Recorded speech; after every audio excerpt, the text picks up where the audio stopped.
এর দ্বারা প্রমাণ হলো মুনাফিকরাও নামাজ পড়ে। কথা বলে না কেন? মুনাফিক নেই তো আপনাদের এলাকায়?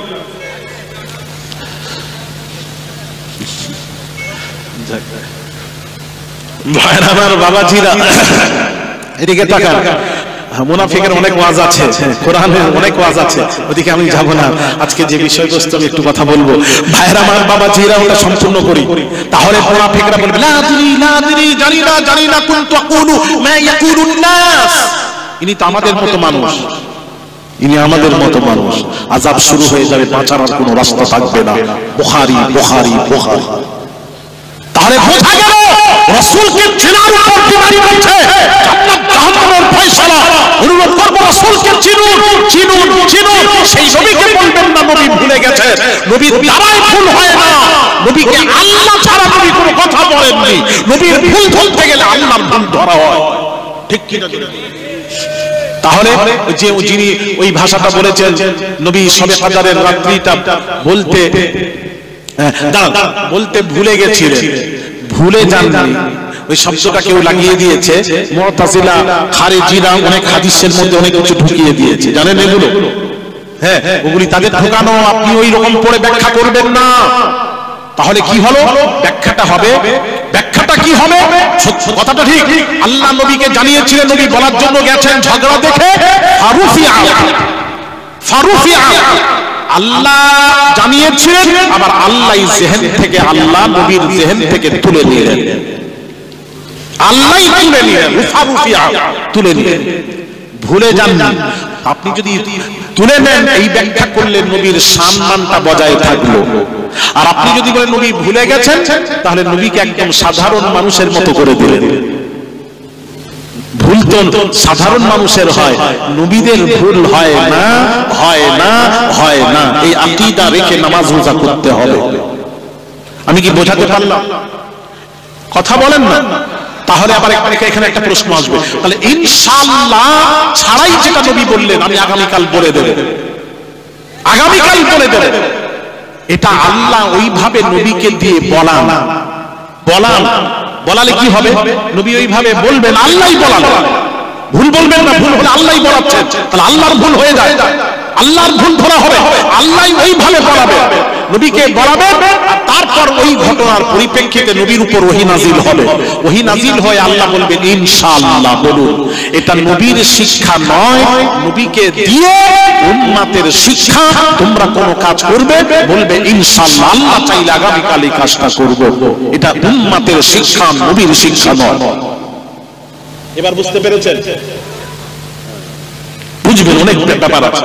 যেমন একটা কথা বলি, আবার একটা কথা মনে পড়লো, এই মনেই পড়ছে কেন, অনেকদিন পর পেয়েছেন, বলবো? সবাই শুনছেন তো?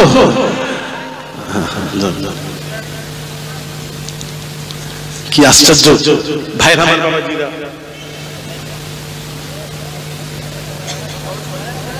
নাম নাম ঠিক আছে ঠিক আছে। কথা কথা যেটা কথার সাথে আমার মিল থাকে, আমি ওইরকম নই।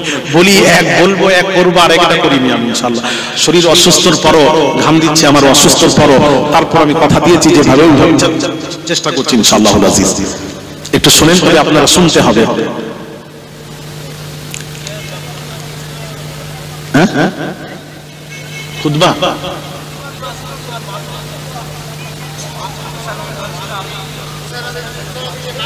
ওটা তো অনেক কারণ আমার উদ্দেশ্য যেটা সেটাই, ওটা হলো খিজির আলাইহিস সালাতু ওয়াস সালাম।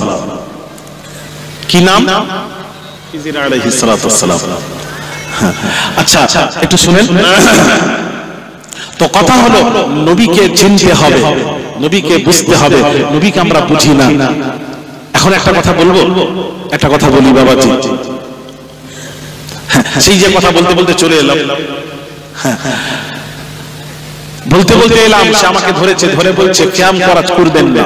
আমি কিয়াম মানে তো দাঁড়ানো, আমি দাঁড়াবো না। বলছে না না না, ওই দাঁড়ানো নয়, আপনি দাঁড়িয়ে ইয়া নবী পড়া চলবে না। আমরা এলাকা বন্ধ করে দিয়েছি, নবীকে বন্ধ করে দিয়েছি। তো আমি বললাম পালাবো, তারপরে আবার আমি গাড়িতে উঠে পড়েছি, আমি ওর নাম এখানে থাকবো না। আমি এখানে থাকবো না, এই মজলিসে থাকবো না। আপনারা জানেন এখানে একটা কথা আবার প্রশ্ন আসবে।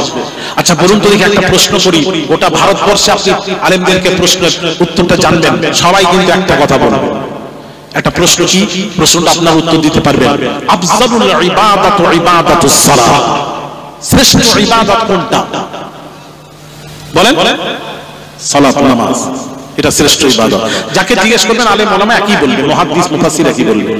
আপনারা আমাকে জিজ্ঞেস করুন, বলে হুজুর আপনার কাছে কি ব্যাপার বলুন, আমার কাছে না, আহলে সুন্নাহ ওয়াল জামাতের কাছে যদি আমাদের কাছে জিজ্ঞেস করেন আমি উত্তর দেব আফজালুল ইবাদাতু ইবাদাতুস সালাহ, শ্রেষ্ঠ ইবাদত নামাজ নয়, শ্রেষ্ঠ ইবাদত হলো দুরুদ ও সালাম।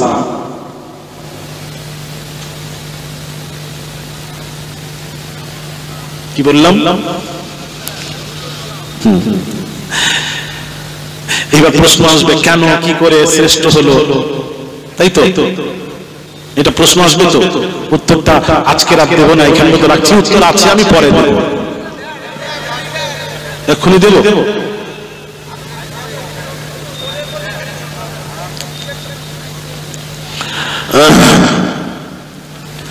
আচ্ছা বাবা, উত্তরটা এক্ষুনি দিয়ে দিই। শ্রেষ্ঠ ইবাদত দুরুদ ও সালাম। আপনি যে দুরুদ ও সালাম বললেন, কি করে বললেন? হ্যাঁ বলছি। আচ্ছা বলুন,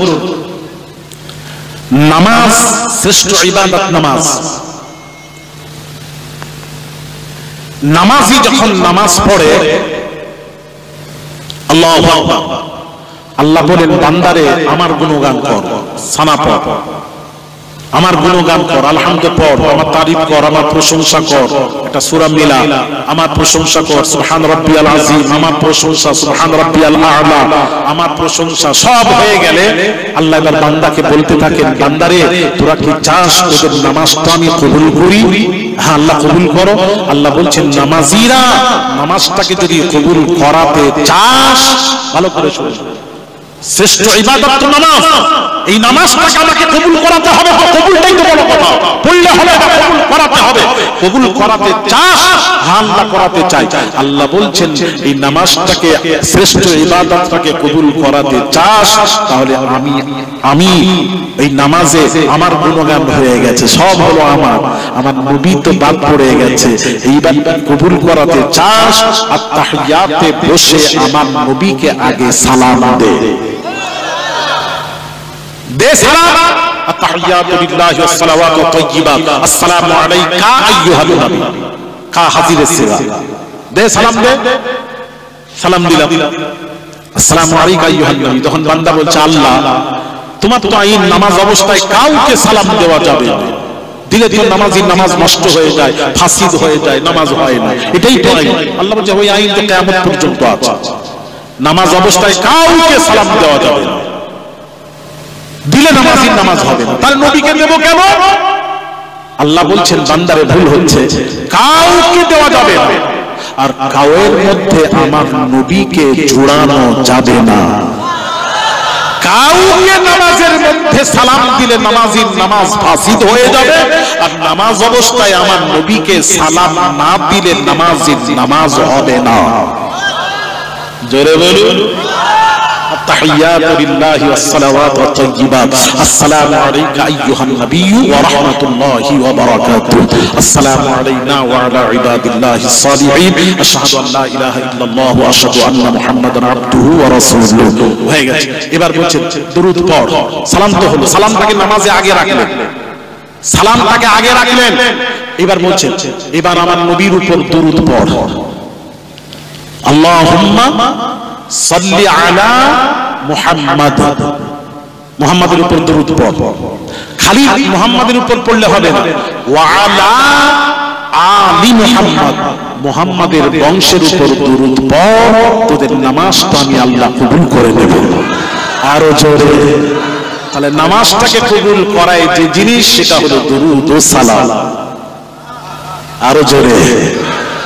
এক নাম্বার 2, ভালো করে শুনলেন ভাই আমার বাবাজিরা, আপনারা বলুন তো, একজন বলুন আদম সন্তান হালালি সন্তান না হারামি? আমরা হালাল সন্তান না হারাম সন্তান? কথা বলেনি আর আসতে বলছো কেন? হালাল যখন একটু জোরে সবাই বলো, আমরা হালাল না হারাম? হালাল। হ্যাঁ, এইবার প্রশ্নের উত্তর দেবেন। হালাল বলেছেন যখন নিশ্চয়ই জেনে শুনে বলেছেন। কোন জিনিস আমাদেরকে হালাল বানালো একটু বলো, একজন বলো।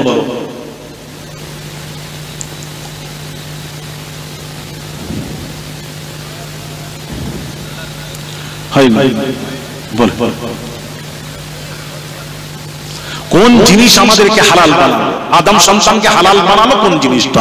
সেই জিনিসটার নাম বলুন। না না হয় না, হয়নি। তোমরা জানলো তো বলো, তাহলে থাকে এটা রেখে যাচ্ছি, জেনে জেনে আসবে। কেন তোমরা জানোনি কেন বলো না? এতদিন ওয়াজ নাসিহত কি এলাকায় হয়নি? না না, এলাকায় হয়নি ওয়াজ নাসিহত।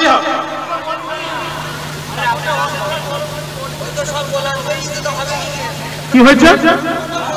গোল আলু হয়েছে। হ্যাঁ, ওই জন্যই ঠিক হয়েছে।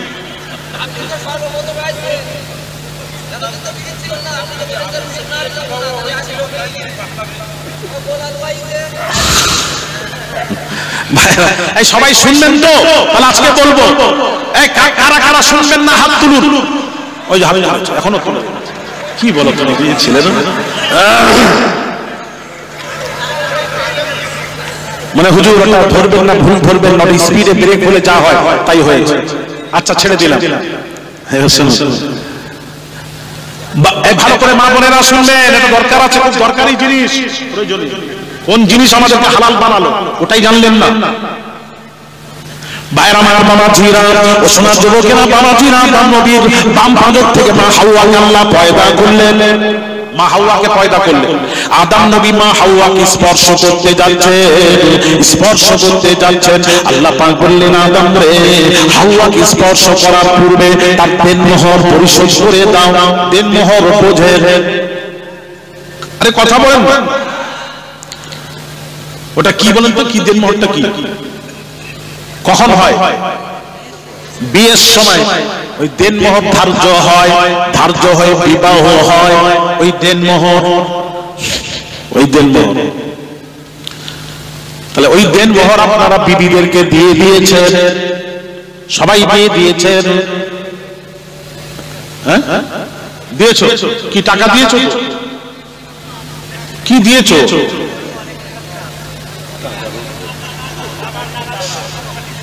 সব টাকা দিয়ে দিয়েছেন তো? সব মিটিয়ে দিয়েছেন তো? বাকি নেই তো? বাকিও আছে। ছেলেরা সত্যি যা করছেন, দেনমোহরও বাকি রেখেছে এখন। হ্যাঁ,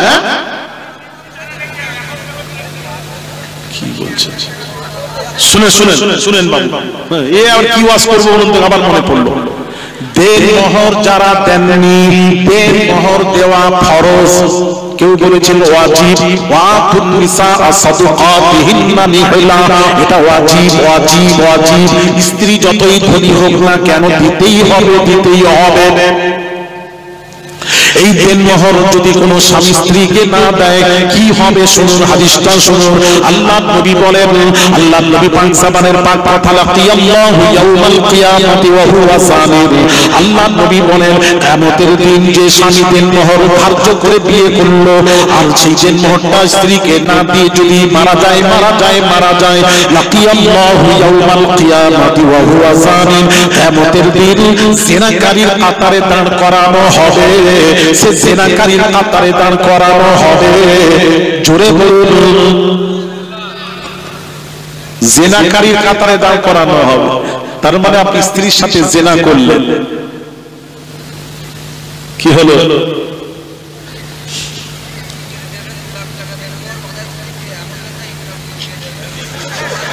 এই ছেলেটা কিন্তু সহজ সরল ভাবে বলে দিল, 2 লাখ টাকা দেনমোহর বাঁধলে কেমন করে দেবে? কথা ঠিক আছে, মানলাম, মেনে নিলাম। কিন্তু আসল কথাটা কিন্তু লুকিয়ে রাখলো, বললো না। আমাদের দেশে কি হয় সিস্টেমটা শুনুন। দেনমোহর কেমন করে হয়? ছেলেরা যৌতুক যেভাবে নেয়, যৌতুক জামাকে 4 চাকা দিতে হবে। 4 চাকা ছাড়া বিয়ে করব না 2 চাকা দিতে হবে। ওই মাল দিতে হবে। তখন মেয়ের ঘরে বলে ওটার দাম হলো 1.5 লাখ টাকা। তখন দেনমোহর ধার্য হয়, ওই অনুযায়ী দেনমোহর ধার্য করে কত? 75,000 টাকা। ওর হাফ যেভাবে যৌতুক নেয় তার হাফ দেনমোহর ধার্য করা হয়। আর আমাদের এলাকায় যেটা হয়, কোন সন্তান যদি যৌতুক না নিয়ে বিয়ে করে, যৌতুক নেব না যৌতুক না নিয়ে যদি বিয়ে করে তাহলে তার দেনমোহর সে নিজে যেটা দিতে পারবে সেটাই দেনমোহর হবে, তার বাধা যাবে না 2 লাখ 3 লাখ 1 লাখ। ঠিক তো? আর ওই ছেলেটা ওটা বললো না, লুকিয়ে রাখলো, তো কত নিয়েছে আল্লাহই জানে। ও লুকিয়ে এমন করে ফিরে 2 লাখ টাকা পেয়ে দিচ্ছ, আমি কি করে করবো? 2 লাখ টাকা পাবো কি করে? তুমি যদি যৌতুক ছাড়া বিয়ে করবে 2 লাখ পাবে কেন? ঠিক কিনা জোরে বলে? ঝামেলা বলছে, ঝামেলা কিন্তু আপনারাই করছেন। নিয়ম হচ্ছে রাসূলের। আমি ছেলেদেরকে বলবো আবার কি ওয়াজ করবো, আবার কি ওয়াজ করি বলেন তো? শোনা, আজকাল যারা যৌতুক নিয়ে বিয়ে করেছে, আল্লাহর কসম করে বলে যাচ্ছি, তার ঘরে স্বামী স্ত্রী কখনো শান্তি হবে না, হবে না। স্বামী স্ত্রী শান্তি আসতে পারে না। কেন? আল্লাহর আইনকে মানে না, তার ঘরে শান্তি আসতে পারে। ঠিক কি না? তোমার সব থাকবে, শান্তি নেই, নিয়াবি সব সময় ঠকর বকর। কেন? সে নিজে বলবে, শ্বশুর ডাকবে, হ্যালো মা চলে আয় তাড়াতাড়ি। স্বামী এসে ঘরে দেখছে বউ কই, হ্যালো কোথায়? আমি বাপের বাড়ি। আমাকে বললেন না? বলিনি, নেই। কথা ঠিক কি না? বিছানায় ঘুমিয়ে আছে, কি বলে জানেন? বেশি কিছু বলতে গেলে, তুমি যেতে ঘুমাচ্ছ আমার বাপের দেওয়া, তুমি যেটা চালাচ্ছ আমার বাপের দেওয়া। কেন? কেন সুযোগ নিচ্ছ? আল্লাহ তোমাকে কি দিয়েছে? শান্তি নেই। নবীজির ঘরে কথা ছিল, বাবাজি মাল ছিল না, ফ্রিজ ছিল না, এসি ছিল না, কিন্তু নবীজির ঘরে, আলীর ঘরে, ফাতিমার ঘরে স্বামী স্ত্রী মোহাব্বত দিয়ে গড়তে ছিল ঘর। জোরে বলেন সুবহানাল্লাহ। এক দস্তরখানে খানা খেতেন। আয়েশা বলছেন, আয়েশা সিদ্দিকা রাদিয়াল্লাহু তাআলা আনহা বলছেন, আমি যে পাত্রে মুখ দিয়ে পানি পান করে রেখে দিতাম, নবীজি ওই পাত্রটা নিয়ে ওই জায়গায়, যে জায়গায় আমি মুখ দিয়ে পানি পান করেছি, নবীজি ওই জায়গায় মুখ দিয়ে পানি পান করছেন। জোরে বলুন সুবহানাল্লাহ। হায় হায়, আয়েশা বলছেন, আমি রাসূলকে সালাম দেব, রাসূল ভেতরে প্রবেশ করে আগে বেরে সালাম দিতেন। জোরে বলুন সুবহানাল্লাহ। আয়েশা বলছেন, আমার রান্না করতে দেরি আছে, বিশ্বনবী এসে কি করলেন? এসে দেখলেন দেরি আছে, রান্নাতে সহযোগিতা করে দিচ্ছে। আর আজকাল আমরা স্বামীরা গিয়ে বলছি দেরি হয়েছে, দেরি হলো কেন? তাড়াতাড়ি নিয়ে ভাত দিয়েছে তো, শুনেন না, ভাত দিয়েছে, বলছে এই তরকারি খাই নাকি, একটা ডিম তুলে নিয়ে, ডিম, এই ডিম বোঝেন তো? ডিম আপনারা কি বলেন? ডিম তো আন্ডা বলে, যা হোক একটা হবে। আমি এক জায়গায় জিজ্ঞেস করেছি, ডিম আর আন্ডার মধ্যে কোনো পার্থক্য আছে? একটা ছেলে সামনে বসেছিল, যুবক ছেলে, বলে হুজুর অনেক পার্থক্য আছে। আমি বললাম বাবা, আমার তো জানা নেই, অনেক পার্থক্য, আমারও জানা দরকার আছে। কি পার্থক্য? বলে হুজুর আন্ডাটা বড়, ডিমটা ছোট। আমি বললাম এটাও চিড়িয়াখানা। কি হাসছে? আরে ডিম আন্ডা একই রে বাবা। ডিম তুলে নিয়ে আয়, ডিম তুলে আনতে গেছে, এবার বাচ্চা কাঁদছে, কত পেশাব পায়খানা করে দিয়েছে, কাঁদছে, বাচ্চাকে ভুলাতে গিয়ে ডিম তুলে আনতে দেরি হয়েছে, মেজাজ গরম হয়ে স্বামী কি বললো জানেন? যা ডিম খাবো না, দেরি করলি কেন? এবার যদি ডিম খায় তোর উপর 3 তালাক। লাও একটা শিখেছে তো স্বামীরা, কথায় কথায় তালাক, তালাক দেয়, আবার বিয়েও নাই। কি করছে? আমাদের ফাউন্ডেশনে ঠিক নেই, আমাদের গড়বড়ি আছে। এই জন্য আমাদের সন্তানরা ভালো হচ্ছে না কেন? কথা ঠিক কিনা? সন্তানরা ভালো হচ্ছে না কেন? আমাদেরও সন্তান আর তাদেরও সন্তান। আহারে, আমি এই বাংলাদেশ যাওয়ার আগে আমি ব্যাঙ্গালোরে প্রোগ্রাম ছিল, ব্যাঙ্গালোরে, কর্ণাটকের রাজধানী ব্যাঙ্গালোরে গেলাম, ওখানে প্রোগ্রাম করলাম। টিপু সুলতান, আরে আল্লাহু আকবার, ওখানে গেছি মাইসুরে, আল্লাহ আমাকে নিয়ে গেছে। হ্যাঁ, ওখানে টিপু সুলতানের মায়ের কাছে লোকেরা এসে বলল, টিপুর মা, তোমার ছেলে ইংরেজের সাথে মিশে গেছে।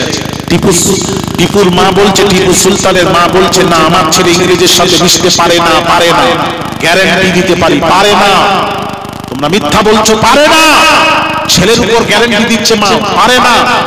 কি করে গ্যারান্টি দিচ্ছ? এই জন্য গ্যারান্টি দিচ্ছি, আমি আমার বুকের দুধ পান করিয়েছি টিপুকে, বিনা ওযুতে আমি আমার বুকের স্তনের দুধ পান করাইনি, ওযু ছাড়া পান করাইনি। যখন পান করাতাম বুকের দুধ ওযু করে পান করাতাম। সুতরাং আমার ছেলে ইংরেজের সাথে মিশতে পারে না, পারে না, পারে না। গ্যারান্টি জোরে বলে। আর আজকাল মায়েরা দুধ পান করাচ্ছে, দেখেন, এই মাথাটা সরাতো, এই সরাবা, মাথাটা সরাবা। সিরিয়াল সিরিয়াল সিরিয়াল, আর মাথাটা কি হয়েছে তো মানে ছেড়ে না যায়, সিরিয়াল দেখছে আর দুধ পান করাচ্ছে। ছেলে কি হবে? ও তো বড় বড় হয় সিরিয়াল। ঠিক কি না জোরে বল। আমাদের ফাউন্ডেশনে ঠিক নেই, ফাউন্ডেশন ঠিক করুন, ঠিক করুন, ঠিক করুন। হ্যাঁ, ও আচ্ছা আচ্ছা, শোনা, আমি ভালোর জন্য বলছি। এগুলো মনে আপনারা রাগ হচ্ছে নাকি? আপনার রাগ করবেন না, শোনা, আমি ভালোর জন্য বলছি। একটু চেষ্টা করেন না, মা বোনেরা পারবেন। আপনারাও তো মা, কেন পারবেন না? কে বলেছে পীরের ছেলে পীর হবে? এটা কে বলেছে? কে বলেছে হবে? আপনি চেষ্টা করুন, আপনিও হবেন। কথা ঠিক কি না? করো বাবা, চেষ্টা করে ভালো পর। এই দেনমোহরটা কেন আপনি রাগ করছেন? কেন? কত খাতারনাক জিনিস জানেন? নবীজি বলেছেন কিয়ামতের দিন জিনাকারীর কাতারে দাঁড়াবে। কেন আপনি দেনমোহর, কেন যৌতুক নেবেন? যৌতুক নেওয়াটা রাসূলুল্লাহর হাদিস, সরাসরি হাদিস আছে যেখানে নবী বলেছেন যৌতুক নেওয়া শুকরের মাংস খাওয়ার মতো হারাম, হারাম, হারাম।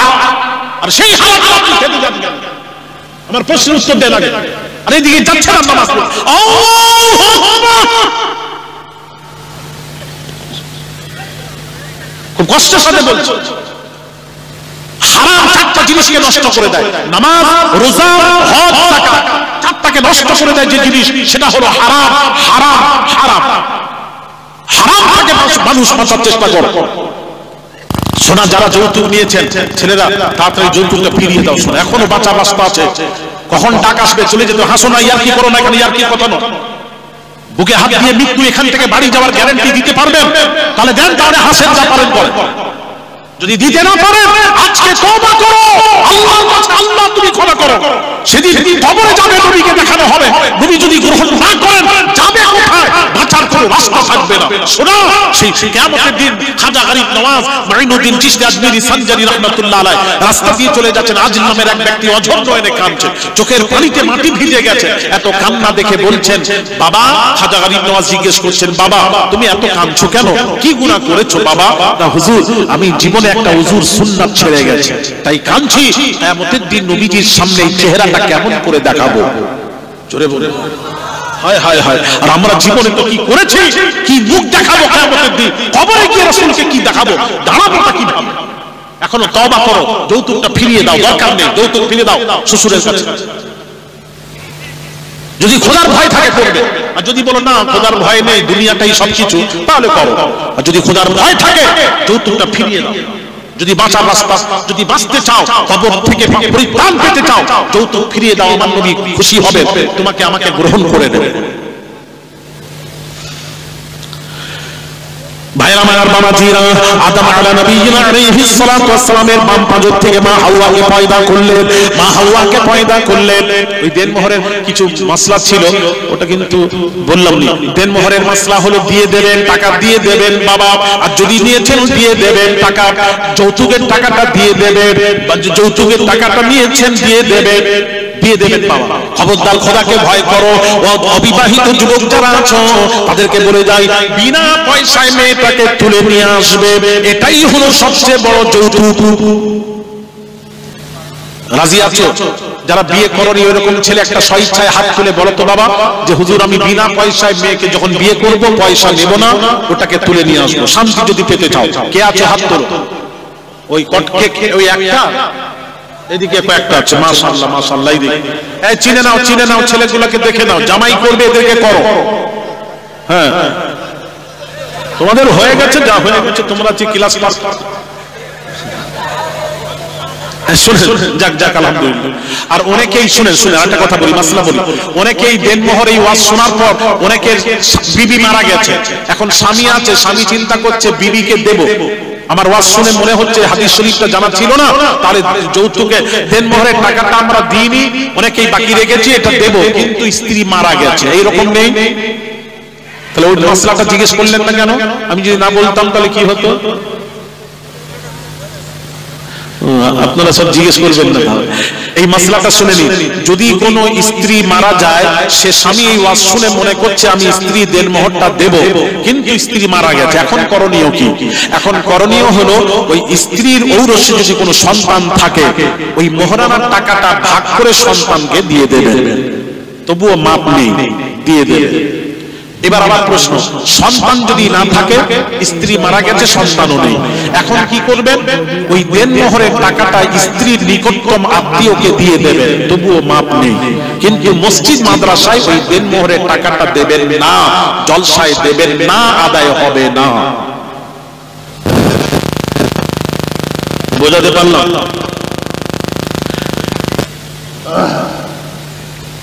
ভাইরা মায়ের বাবাজিরা, আদম নবীর বাম পাজর থেকে হাওয়াকে আল্লাহ পয়দা করলেন। এবার আদম নবী হাওয়াকে স্পর্শ করতে চলেছেন, আল্লাহ বললেন কিফ, আদম দাঁড়িয়ে যাও, হাওয়াকে স্পর্শ করার পূর্বে দেনমোহর আদায় করে দাও, নচেত তোমার সন্তান হালাল সন্তান হবে না, হবে না। বলছিলাম না, মনে আছে তো? আমরা হালাল কি করে হলাম ওটা বলছি, ওর উত্তর দিচ্ছি। আদম হাওয়ার দেনমোহরটা আদায় করে দাও। আদম নবী কোন বস্তু পেলেন না, আল্লাহ পাক বললেন, আল্লাহ কোন দেনমোহর দেওয়ার মতো কোন বস্তু পাচ্ছি না। আল্লাহ পাক বললেন, আদম শোনো, শোনো, এক কাজ করো, আখিরি জামানার পয়গম্বর নবী মুহাম্মদুর রাসূলুল্লাহ সাল্লাল্লাহু আলাইহি ওয়াসাল্লামের উপর 20 বার দরুদ শরীফ পড়ে নাও, 20 বার দরুদ শরীফ পড়ে নাও, আখিরি নবীর উপর 20 বার দরুদ শরীফ পড়ে নাও, ওটাই তোমার মোহরানা হিসেবে আমি আল্লাহ গ্রহণ করে নেব। আরো জোরে। তাহলে আখিরি নবীর উপর 20 বার দরুদ পড়লেন, ওটাই আদম নবীর মোহরানা দেনমোহর, আর ওই দরুদের সন্তান হলাম আমরা। তাহলে আমাদেরকে হালাল বানানো কোন জিনিস? দরুদ। জোরে বলুন। তাহলে এই জন্য শ্রেষ্ঠ ইবাদত হলো দরুদ। বুঝতে পারছেন না? আমাদেরকে হালালই বানিয়েছে দরুদ। ভাইরা মায়ের বাবাজিরা, আল্লাহ কোন ইবাদত করেননি, নামাজ আল্লাহ পড়েননি, রোজা রাখেননি, হজ করেননি, যাকাত দেননি। আল্লাহ হুকুম করেছেন বান্দা তোরা নামাজ পড়, রোজা রাখ, হজ কর, যাকাত দে। আল্লাহ হুকুম করেছেন, খবর নেই। 30 পারা কোরআন শরীফ এক জায়গায় খবর, তারপর হুকুম, ইন্নাল্লাহা ওয়া মালাইকাতাহু ইউসাল্লুনা আলান নবী, নিশ্চয়ই আল্লাহ ও তার ফেরেশতা নবীর উপর দুরূদ ও সালাম পাঠ করেন। এই আমলটা আল্লাহ করেন, নবীর উপর দরুদ ও সালাম আল্লাহ স্বয়ং পাঠ করেন, এটা আল্লাহ খবর। এবার হুকুম করছেন, আল্লাহ নিজের কাজে কাউকে শরীক করেননি, কিন্তু দরুদ ও সালামের ব্যাপারে আল্লাহ বললেন, ইয়া আইয়ুহাল্লাযীনা আমানু, হে বিশ্বাসীরা, হে বিশ্বাসীরা, তোমরাও সাল্লু, দরুদ পড়ো, আলাইহি, নবীর উপর, ওয়া সাল্লিমু তাসলিমা, আমার নবীর উপর দরুদ ও সালাম তোমরাও পাঠ করার মতো তোমরাও পাঠ করো। এটা আল্লাহর হুকুম, এটা আল্লাহর হুকুম, দরুদ ও সালাম পাঠ করার মতো তোমরাও পাঠ করো। ভাইরা আমার, এই জন্য বাবাজি এই দরুদ ও সালাম, এই দরুদ ও সালাম আপনি যদি কোন নামাজে দোয়া করেন, দরুদ যদি না পড়েন, দরুদ না পড়ে যদি দোয়াকে সমাপ্ত করেন, জানেন ওই দরুদটা আসমান, ওই দোয়াটা আসমানে গিয়ে ঝুলতে থাকে, লটকাতে থাকে। যেই দরুদ পড়া হয় তখন দোয়াটি আল্লাহর কাছে মঞ্জুর হয়ে যায়। তাহলে এই দরুদ ও সালাম, দোয়া নামাজকে কবুল করায় দরুদ ও সালাম। এটা হলো আল্লাহর আমল, আল্লাহ শ্রেষ্ঠ, আল্লাহর আমল শ্রেষ্ঠ। তাহলে দরুদ ও সালামও শ্রেষ্ঠ। সেই দরুদ ও সালাম আমাকে কি বলছে জানেন? যে ঝগড়া আমাকে বলছে, আচ্ছা ঠিক আছে আসুন, আপনি সালাম পড়বেন, অসুবিধা নেই। নিয়ে এসছে, আবার আমাকে ধরেছে বলবি কি বলছে জানেন? আপনি যে নবীকে সালাম দেবেন, সালামের পদ্ধতি জানেন? সালামের পদ্ধতি আমি কি বলুন? সালামের পদ্ধতি হলো দেখে সালাম দিতে হয়। এক মুসলমান আরেক মুসলমান রাস্তায় যাচ্ছে, দেখা হলে সালাম। আপনি কি নবীকে দেখতে পাবেন যে সালাম দেবেন? আমাকে বলছে, আমি বললাম না, দেখতে পাবো না, তাহলে সালাম দেওয়া যাবে না। আমি বলি ভালো সুন্দর তো, ভালো আলেমরা বের করেছে ভালো। তখন আমি বললাম ও না দেখে তো সালাম দেওয়া যাবে না, না দেখে সালাম দেওয়া যাবে না। আচ্ছা আচ্ছা, এই বলতে বলতে শুনে